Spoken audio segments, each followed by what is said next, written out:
राजीव के जाते ही जया सोच में मगन बेड पर सो गई।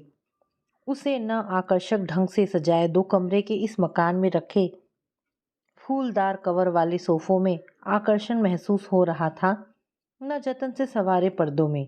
दीवारों पर लगे सुंदर फोटो और एक कोने में सजे खिलौने जैसे मुंह चिढ़ा रहे थे। उसे लग रहा था जैसे कि सपना की शरीर की महक अभी कमरे की हवाओं में फैली हुई है और कभी प्रिय लगने वाली यह महक अब उसे पागल बनाए बिना न रहेगी। दिमाग की नसें जैसे फटना चाहती थीं। हवादार कमरे की खिड़कियों से आती सर्दी की हवाएं जैसे जेठ की लू बनकर रह गई थी। जो कुछ हुआ था उसकी उम्मीद कम से कम जया के भोले मन को कतई न थी। हुआ यह कि कठोर अनुशासन वाली सास के घर में बाहर की हवा को तरस गई जया में राजीव की नौकरी लगते ही अपना अधिकार बोध जाग गया कि अब वह इस घर के एकमात्र कमाऊ बेटे की पत्नी है। सास ससुर देवर नंदे सभी उसके पति की कमाई पर गुलछर्रे उड़ाने को तैयार हैं, लेकिन वह उन्हें गुलछर्रे नहीं उड़ाने देगी। और उड़ाने भी क्यों दे? आखिर इन लोगों ने उसके साथ कौन सी नेकी कर दी है? नंदे एक चीज ठुनक ठुनक कर ले लेंगी, देवर गले पड़कर अपनी जरूरतें पूरी करा लेंगे, पर यह नहीं सोचेंगे कि भाभी भी जीती जागती इंसान है। उसका भी अपना सुख दुख है, उसकी भी बाहर घूमने फिरने की इच्छा होती होगी। सारा काम उसने अपने जिम्मे ले लिया तो सब आज़ाद हो गए। मरो खपो किसी को हाथ बटाने की जरूरत ही नहीं महसूस होती। रश्मि ने एक बार कह दिया था, हमारी भाभी बहुत काम करती है, घर में किसी दूसरे को कोई काम छूने ही नहीं देती। तो कौन सा एहसान कर रही है किसी पर? मैंने इसे घर दे दिया, पाल पोस कर जवान बेटा दे दिया, सास तुनक कर बोली थी। जया के मन में आया था कि वह भी उन्हीं की तरह हाथ नचाकर कह दे, क्यों दिया था जवान बेटा? बैठाए रहती उसे अपनी गोद में, आंचल में छिपाए। पर कुछ सोचकर वह मन महसूस कर रह गई। ऐसे मौके पर सास की आंखों में उभरे लाल लाल डोरे और फिर एक ठंडेपन से मार्मिक बात कह देने से उनके आतंक से पूरा घर खौफ खाता था। तो जया ही इसका अपवाद कैसे होती? हाँ, उसने काम करने की रफ्तार बढ़ा दी थी। ऑफिस से लौटे राजीव की चाय के बाद उससे भेंट तभी हो पाती जब रात के 10 बजे वह ऊँघने लगता। अपने पाँव पर जया के ठंडे हाथों का स्पर्श पाकर वह चौंक उठता। जाड़े में यह स्पर्श एकाएक अटपटा सा लगता और वह उसके देर से आने पर और घर के काम को उसकी तुलना में वरीयता देने पर झुंझलाता। एक दिन जया ने राजीव से कहा, घर में कलह ना हो इसलिए इतना काम करती हूँ, पर माँ जी रात दिन भुनभुनाया करती हैं कि यह तो दिन भर राजीव की कमर से कमर जोड़े रहती है, काम धाम में मन ही नहीं लगता। राजीव को माँ की यह बात उसे पत्नी पर अत्याचार लगी। उसने आश्चर्य से कहा, अच्छा ऐसा कहती हैं? जया ने अपने चेहरे पर जो भाव बना रखे थे उनमें आंखों का छलक आना कुछ कठिन नहीं था। उसने कहा, कहा तो बहुत कुछ जाता है, लेकिन सारी बात सुनाकर तुम्हारा दिल दुखी करके क्या फायदा? फिर तो राजीव की बढ़ती उत्सुकता जया से कुछ मनगढ़ंत बातें उगलवा लेने में सफल रही। इन बातों में सर्व प्रमुख यह थी कि माँ जी कह रही थी, अच्छा रहेगा राजीव के 10 साल तक कोई बाल बच्चा ही ना हो, नहीं तो उसकी तनख्वाह उन्हीं पर खर्च होने लगेगी। तब जया भी दिन भर घर का काम नहीं कर पाएगी। इस बात ने ऐसा रंग दिखाया कि राजीव जया की हर बात मानने को तत्पर हो गया। जया ने भी उसे अपनेपन के ऐसे लटके झटके दिखाए कि राजीव को लगा जैसे जया के साथ अलग मकान लेकर रहने और दूसरी जगह तबादला करवा लेने में ही उसका हर तरह से कल्याण है। घर के लोग उसे नोचकर खा जाने वाले भेड़िए लगे, जिनका उससे लगाव मात्र उतना ही है जितना हिंसक पशु का शिकार से होता है। जो माँ पुत्र की कमाई के लिए उसका वंश चलते नहीं देखना चाहती, उसे माँ कैसे कहा जाए? ऐसे लोगों का साथ जितनी जल्दी ही हो सके छोड़ देना चाहिए। फिर वे तबादले के बाद इस घर में आ गए। राजीव और जया दो ही तो प्राणी थे। जया में काम करने और व्यवस्था की आदत तो शुरू से ही थी। उसने घर को फुलवारी की तरह सजा दिया। सीमित साधनों में जैसा रख रखाव और व्यवस्था जया ने बना रखी थी, उससे राजीव के साथियों को सोचना पड़ता था कि घर तो नारी से ही आबाद होता है, किंतु वैसी बूढ़ी नारी होनी चाहिए। वह राजीव का ऐसा ख्याल रखती थी कि उसे लगता जैसे सच्चे अर्थों में जिंदगी तो अब शुरू की है। राजीव भी हर तरह से जया का ख्याल रखता, उसके जन्मदिन पर बढ़िया पार्टी और यादगार उपहार देता। ऑफिस के बाद यदि समय होता तो जया के साथ घूमने भी निकल जाता। वास्तव में इसी आज़ादी के लिए तो जया ने अपने घर में अपने झूठ से कलह का माहौल बना दिया था। कुछ दिनों बाद ही मोहल्ले की महिलाओं के साथ उसका दोस्ताना बढ़ सा गया था। किसी को वह स्वेटर का नया डिज़ाइन बताती तो किसी की साड़ी की फॉल ठीक कर देती। शर्मा जी की विधवा बहन सपना को तो उसके पास बैठकर बात करने में विशेष शांति मिलती थी, क्योंकि और जगहों पर उसे पसंद नहीं किया जाता। जया सपना को समझाती, जिंदगी रोने से नहीं कटती है, कुछ काम करो और अपनी जिंदगी की नई शुरुआत करने पर भी गंभीरता से सोचो। एक दिन उसने यह बात राजीव की उपस्थिति में भी कही थी। देखो, अभी क्या उम्र है, मुश्किल से 26 वर्ष की होगी, और क्या गत बना रखी है अपनी। कुदरत ने गोरा संगमरमरी बदन, अच्छी कदकाठी और बोलती आंखें क्या इसीलिए दी है कि इन्हें रो रो कर गला दिया जाए? खबरदार जो आइंदा चेहरे पर मनहूसी छाई। फिर जब उसने अपनी गुलाबी रंग की एक सुंदर साड़ी उसे पहनाई तो राजीव को भी लगा जैसे सपना वाकई सुंदर कही जा सकती है। उसकी आंखें वास्तव में आकर्षक हैं। धीरे धीरे सपना की रुचि जया भाभी के बजाय राजीव में बढ़ती गई, और राजीव की सपना में कई बार जब दोनों की आंखें बोलती होती तो जया की दृष्टि भी उन पर पड़ जाती, परंतु वह उसे अपने मन का वहम समझ लेती या सोचती कि यदि उसकी शंका निर्मूल हुई तो सपना के दुखी हृदय को ठेस पहुंचेगी, और राजीव भी उसके बचपने वाले सवाल से उसकी अकल के विषय में क्या सोचेगा। पर एक दिन वह सन्न रह गई थी जब उसने देखा था कि बत्ती चले जाने पर अंधेरे में राजीव ने सपना को अपनी बाहों में के घेरे में ले लिया था, और तभी बिजली आ गई थी। जया को लगा था जैसे उसके पैरों के नीचे बिजली गिर गई हो। जिसे उसने दूध पिलाया वही सरपीड़ी बनकर उसकी सुखी गृहस्थी में दंश मार चुकी थी।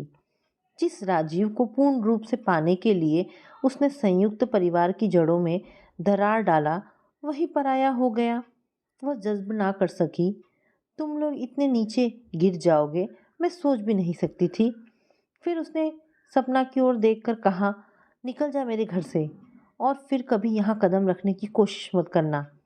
राजीव ने बजाय लज्जित होने के त्योरियां चढ़ा ली और कड़े स्वर में कहा था, घर आए मेहमान से तमीज से बात करना सीखो।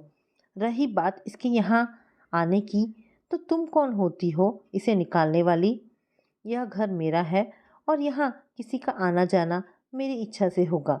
जिसे यह मंजूर हो वही यहाँ रह सकता है, नहीं तो अपना रास्ता देखे।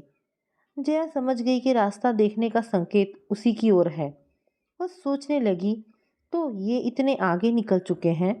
इस घर के स्वप्न को संजोने वाली जया घर के लिए इतनी महत्वहीन हो चुकी है कि एक विधवा औरत के लिए उसकी कुर्बानी बेधड़क दी जा सकती है। फिर तो राजीव के आने के बाद सपना का उनके घर आना आम बात हो गई। राजीव पर जया के अनुनय विनय का प्रभाव न होना था, न हुआ। उसने साफ कह दिया, तुम्हें घर में रहना हो तो रहो, नहीं तो मैं सपना के साथ बकायदा अदालती शादी करके उसे घर ले आऊँगा और तुम्हें दूसरा रास्ता चुनना होगा। इस दूसरे रास्ते के ख्याल से ही जया विकल हो जाती थी। मायके वाले कितने दिन रखेंगे? भाभीयों के ताने सुनकर बेशर्मी की रोटियां वह कितने दिन खा सकेगी? भाइयों के अपने परिवार हैं, भाभीयों की अपनी इच्छाएं हैं, किसी के लिए कोई क्यों अपनी इच्छाओं का गला घोटेगा? जया का मन डूब रहा था। उसे पार लगाने वाला कोई हाथ दिखाई नहीं पड़ता था। इस दुर्दिन में उसका ध्यान अपनी सास पर गया। एकदम कड़े मिजाज की सास के सामने राजीव भी तो भीगी बिल्ली जैसा बना रहता था। यहाँ आने के समय भी तो वह उनसे मुंह खोलकर कुछ कह नहीं पाया था। अगर वे यहाँ होती तो क्या राजीव की ऐसी हिम्मत पड़ती, या सपना दिन में 10 बार घर के चक्कर लगा पाती? वह अपराध भाव से ग्रस्त हो गई।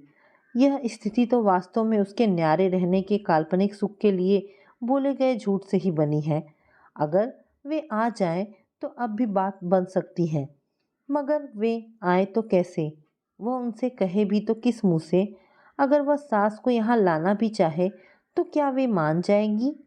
उसके हृदय के दूसरे पक्ष ने उसे आश्वस्त किया कि तूने अपने स्वार्थ के आगे सास की ममता देखी ही कहाँ। जब एक बार उसे डायरिया हो गया था तो हालत खराब हो जाने पर सास ही तो पूरी रात उसके सिरहाने बैठकर जागती रही थी। बहुत सोच समझकर उसने सारी स्थिति पत्र में लिखकर अंत में लिख दिया, वैसे तो मैं स्वयं आपको लेने आती, मगर किस मुंह से आऊं? यह जान लीजिए कि मेरे वहां से हटते ही घर में मेरा रहना भी दूभर हो जाएगा। मैं छोटी हूँ, मुझसे गलती हो सकती है, लेकिन उसे क्षमा तो बड़े ही करते हैं। यदि आप नहीं आई तो मैं समझूंगी माँ की ममता अब दुनिया में नहीं रही, क्योंकि मेरी माँ तो है नहीं, मैं आपको ही माँ समझती हूँ। 5वें दिन ही रोशन और अमर के साथ माँ जी का भारी भरकम स्वर दरवाजे पर सुनाई पड़ा। अब दरवाज़ा खोलेगी भी या नहीं? बस में बैठे बैठे पाँव ही टूट गए। उस समय राजीव और सपना भी घर पर ही थे। माँ जी की गंभीर वाणी सुनकर राजीव के चेहरे की हवाइयाँ उड़ने लगी। उसने सपना को जल्दी से जाने का इशारा कर दिया, पर सपना जाती तो तब जब निकलने का दूसरा दरवाज़ा होता। वह हकबकाई सी खड़ी थी। जया को तो जैसे मरुस्थल में प्यास से बिलखते व्यक्ति की तरह किसी जलधारा का कलकर स्वर सुनाई दे गया था। उसने जल्दी से दरवाज़ा खोला और सास के पैरों पर मत्था रख दिया। वे जोर से बोली, अरे अब यह सब नौटंकी बाद में करना, पहले मेरा झोला थाम, मेरे हाथ दुखने लगे हैं। फिर उन्होंने आवाज़ दी, राजीव, अमर के कंधे से बैग उतार और रोशन तू भी अपना सामान रख। नेवले की तरह मुंह फाड़े क्या देख रहा है? इसके साथ ही वे आंगन में पड़े पलंग पर बैठ गईं। उनकी भीमकाय काया से पलंग चरमरा उठा। उनकी तनी आंखों, कड़कदार आवाज़ और पलंग की चरमराहट ने मिलकर जैसे एक आतंक की सृष्टि कर दी। सपना को लगा शेरनी के आने पर तो परिंदे चीखकर भाग जाते हैं, लेकिन इनके सामने तो चीखने की भी हिम्मत नहीं पड़ेगी। उसे लगा माँ जी की दृष्टि उसको तोल रही है, जैसे कोई बच्चा किसी ढेले को फेंकने से पहले उसे तोलता है। उसका यह असमंजस भाप कर राजीव ने सपना को जाने का हाथ से इशारा किया। सपना को जैसे जान मिल गई। उसने एक कदम ही उठाया होगा कि माँ जी अपनी बुलंद आवाज़ में बोली, रुको, अभी कहाँ जाओगी? जरा इसको भी मेरी लाई मिठाइयाँ और फल खाने को दो। यह किसकी लड़की है? इतनी बड़ी हो गई, अभी इसकी शादी वादी नहीं हुई क्या? देखने से तो ऐसा ही लगता है। जया ने सबके साथ ही सपना को भी माँ जी की लाई मिठाई और फल वगैरह दिए, मगर इतने सवालों के साथ मिठाई और फलों की मिठास जैसे गायब हो गई थी। वह साफ देख रही थी कि राजीव माँ के सामने आंख उठाकर उसकी ओर देख भी नहीं पा रहा था। वह बिल्कुल मेमने जैसा लग रहा था।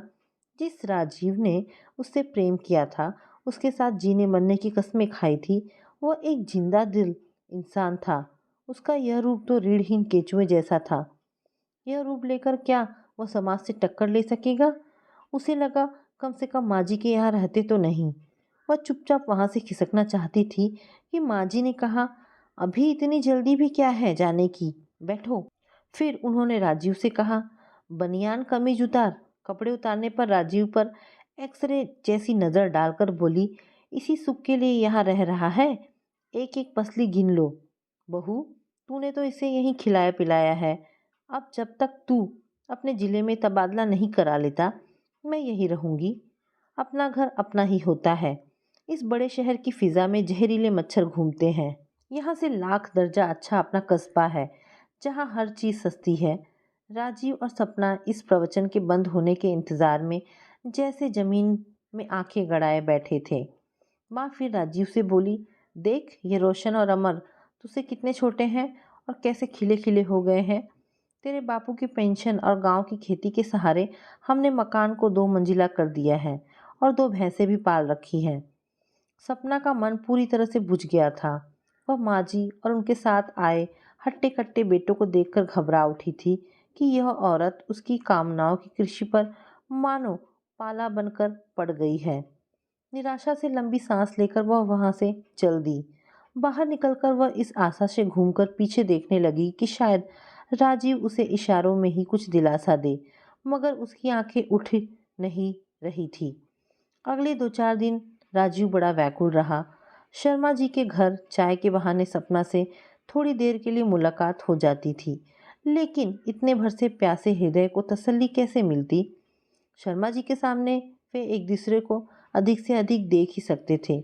एक दिन शर्मा जी के न होने पर सपना ने कहा था, इसी बूते पर प्यार की कस्में खाते थे, संसार से टकराने की बात करते थे, अब माँ के सामने भीगी बिल्ली बन गए। सपना की उत्तेजित करने से राजीव का अहंकार जागृत हुआ।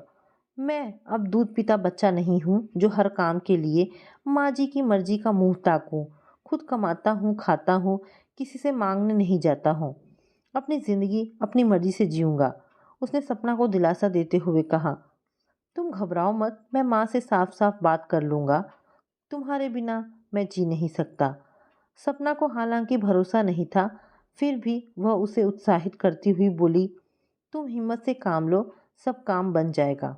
हाँ, मेरी हिम्मत देखनी हो तो शाम को घर चली आना। राजीव ने सपना के हाथ पर हाथ मारकर कहा। उस दिन शाम को ऑफिस से लौटने पर राजीव सपना के साथ आया था। लाल साड़ी में सपना बड़ी फब रही थी और राजीव भी अकड़ा अकड़ा दिखाई दे रहा था। उन दोनों को देखकर जया के उन अरमानों पर पानी जैसा पड़ गया था, जिनके साथ उसने गोभी और प्याज की पकौड़ियाँ चाय के साथ तैयार की थी। रसोई में जाकर वह आंसू बहाने लगी। बहू के आंसू देखकर सास ने पूछा, यह क्या, फिर टेसुए बहाने लगी? जया सुबकती हुई बोली, वह फिर आ गई है। तो क्या हुआ, तू चुप बैठ, बाकी जिम्मा मेरा। वे जया की पीठ ठोकने लगी। सपना राजीव के पास ही कुर्सी पर बैठी थी। माँ जी ने उन दोनों को घूरते हुए रोशन और अमर को भी वहीं बुला लिया। जया ने प्यालों में चाय डाली तो पहला घूंट लेकर ही माँ जी राजीव से बोली, आज तुम कुछ भरे भरे लग रहे हो। मुझे आए इतने दिन हो गए, मगर तुम्हारे साथ कोई बात ही नहीं हो सकी। आज कुछ बातें करेंगे। हाँ हाँ माँ, यही मैं भी चाहता था। पहली बात तो यह कि आप कल घर को रवाना हो जाएं। खेती बाड़ी और भैंसे देखना अकेले बाबू के बस की बात नहीं है। राजीव बोला, ठीक है, आई हूँ तो चली भी जाऊंगी, आखिर यह भी मेरा घर है। मगर यह लड़की कौन है? अकेली तुम्हारे साथ इसके आने का कौन सा तुक है? जवान लड़कियां इस तरह घूमे यह अच्छा नहीं। माँ जी बोली, मैं तो सोचता था आपका अदब कायम रहे, पर जब आप ही नहीं चाहती हैं तो सुनिए, यह सपना है और मैं इसके बिना रह नहीं सकता। इससे शादी करूँगा, अब यही इस घर की मालकिन बनेगी। जी कड़ा करके राजीव कह गया। सपना गर्व भरी दृष्टि से उसे देख रही थी। लेकिन बहू का क्या होगा, जिसके साथ 7 फेरे लेकर तुमने अग्नि के सामने जीवन भर साथ निभाने की प्रतिज्ञा की थी? माँ जी ने ठंडेपन से उसे तोला। राजीव की हिम्मत बढ़ गई। वह बोला, वह ब्याह तुम लोगों की मर्जी से हुआ था, तुम ही जानो। प्रतिज्ञा जैसे शब्द आज की दुनिया में बेमानी हो गए हैं। ठीक है, कोई बात नहीं, फिर भी यह शादी न हो तो अच्छा है। यही जया के साथ साथ तुम्हारे और सपना के लिए भी भला होगा। माँ जी ने उसी तरह कहा, हम अपना भला बुरा सब समझते हैं, मैं आपकी यह राय मानने को मजबूर नहीं हूँ। राजीव ने दृढ़ता से कहा, हाँ, हम किसी के लिए अपनी तमन्नाओं का गला तो घोट नहीं सकते। सपना ने पहली बार हिम्मत की। तू चुप रह, तेरी दवा तो मैं यूं कर दूंगी। माँ जी ने चुटकी बजाई। उनकी चुटकी बजाने से स्वयं को अपमानित अनुभव कर सपना ने राजीव की ओर देखा और कहा, यदि मैं शादी कर ही लूं तो आप क्या कर लेंगी? अब तो शादी होकर रहेगी। मैं क्या कर लूंगी, सुन। इसके साथ ही उनकी त्योरियां बदली और वे राजीव से बोली, पहले तो तुझे घर की जायदाद से वंचित कर दूंगी, दूसरे शर्मा जी से कहकर इस लौंडिया की लगाम कसूंगी। तब भी न मानी तो इसकी चोटी का एक एक बाल उखाड़ लूंगी और धक्के देकर इसे घर से बाहर कर दूंगी। मेरी राय में इतने में सही हो जाएगी। तीखी आवाज में बोलती माँ जी ने सपना के उतरे चेहरे की ओर देखा। सपना सोच रही थी, जायदाद के लिए राजीव शायद दब जाए, लेकिन उस पर इसका असर आंशिक ही पड़ा। सपना के साथ वह नौकरी में भी गुजर कर सकता था। सो बोला, आप अपनी जायदाद ले जाइए, मुझे नहीं चाहिए, मगर शादी होगी। शादी तो किसी कीमत पर नहीं होगी। जायदाद जाने से भी तुझ पर असर नहीं होगा तो थाना कचहरी बना है। एक रिपोर्ट में लैला मजनू दोनों जेल में नजर आओगे। फिर नौकरी भी नहीं बचेगी। पहली बीवी के रहते दूसरी शादी करने पर 7 साल की सजा होती है। माँ जी का गंभीर स्वर गूंजा। अब सपना का हौसला भी पस्त हो चुका था। माँ ने उसे जाने को कहा तो राजीव बोला, अब जो भी हो यह जाएगी नहीं। माँ जी ने सपना का बाल पकड़कर उसे ऊंचे उठा दिया। वह चीखकर गालियां बक रही थी और उसे छुड़ाने को आगे बढ़ राजीव को रोशन और अमर ने पकड़ लिया था। अब सपना माँ जी से रहम की भीख मांग रही थी। उन्होंने उसे धक्के देकर दरवाजे से निकाल कर कहा, देह दर्द करे तो फिर आ जाना, मरम्मत कर दूंगी। छूटने पर राजीव ने आगे बढ़कर कहा, रुको तो सपना। पर वह कह रही थी, नौकरी जाने के बाद तुम्हारे पास रह क्या जाएगा। मेरी इज्जत तक तो उतरवा दी, ऐसे कायर पर मैं थूकती हूँ। राजीव को लग रहा था वह वास्तव में नौकरी जाने के बाद कुछ भी नहीं रह पाएगा। जेल की कठोर यातनाएं सहकर वहां से छूटने के बाद दुनिया बदल चुकी होगी। वह धम्म से चारपाई पर बैठ गया। माँ जी जया से कह रही थी, देखना, जो यह कलमुही दोबारा घर की दहलीज पर पैर तक रखे, साहबजादे भी कुछ दिनों में ठीक हो जाएंगे। तुम मियाँ बीवी एक हो जाओगे, मैं ही कड़वी दवा रहूंगी। माँ जी का हाथ बहू की पीठ सहला रहा था और बहू को लग रहा था जैसे उसकी बिछुड़ी सगी माँ एक हाथ में छड़ी और दूसरे में दूध का गिलास लिए हो, नारियल के फल की तरह, ऊपर से कठोर भीतर से नरम। तो दोस्तों, ये कहानी यहाँ पर समाप्त होती है। आशा करती हूँ आपको ये कहानी ज़रूर पसंद आई होगी। अगर कहानी पसंद आई है तो प्लीज़ इसे लाइक एंड शेयर करें। धन्यवाद दोस्तों।